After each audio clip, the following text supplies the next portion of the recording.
We're going to look over some cloud-based security solutions like Azure Security Center, DDoS mitigation, and Azure Network Security Groups. So to get started, let's head over to the Azure portal in our browser. Now, as organizations transition to the cloud, security is going to likely be one of the most paramount and important questions. Now, if you have your own physical servers, you can protect them in any way you see fit. But in the cloud, you can't see, hear, or touch those physical systems. So how do you know your stuff is safe? How do you know your solution isn't under attack? Well, in most cloud providers, like Azure, there are tools and services that are built into the offering that help you not only to answer those questions, but also to implement some strategies to keep your solution safe. And one of the best tools for that in Azure is the Azure Security Center. So let's check it out. In the search bar at the top of the screen, let's type security. And then we'll select security from the list of results. So now we're being shown the security service in Azure. And along the left-hand side of the screen, depending on your permissions, there are various security-related activities that we can perform or access. And this includes handling authentication methods, MFA, certificates, and more. However, in our case, we want to get a sense of the overall security posture of our Azure ecosystem. So let's click on the Security Center item in the left-hand menu. So now we're being shown the Azure Security Center display. And this is where we can really start to see how our system is doing overall. Now, before we get too much further, it's important that I tell you that the level of security that you get in Azure is directly related to the type of tenant you have and whether you have a license for Microsoft Defender for Cloud. All organizations that use Azure will have sufficient levels of security implemented by default, but how much information and how much configuration and how many features you get access to will depend on your specific licenses. Anyway, let's take a look at what the Security Center screen is showing us. On the main Security Center screen, we're being shown two main things.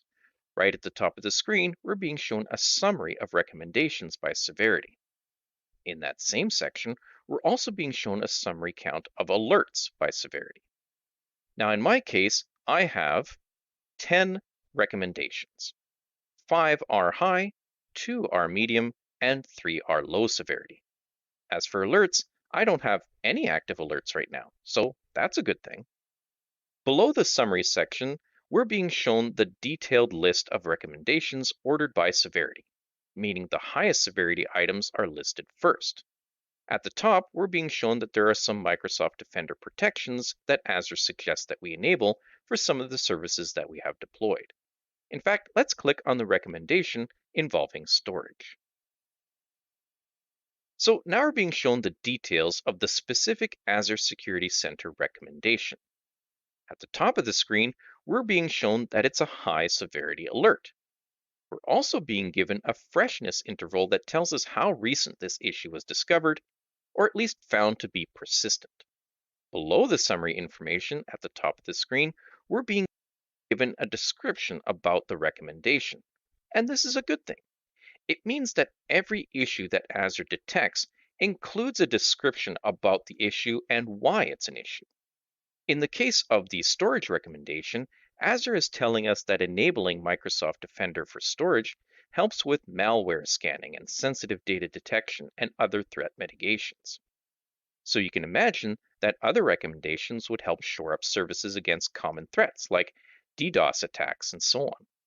It's also a very common recommendation to enable virtual networks and then to enable security groups.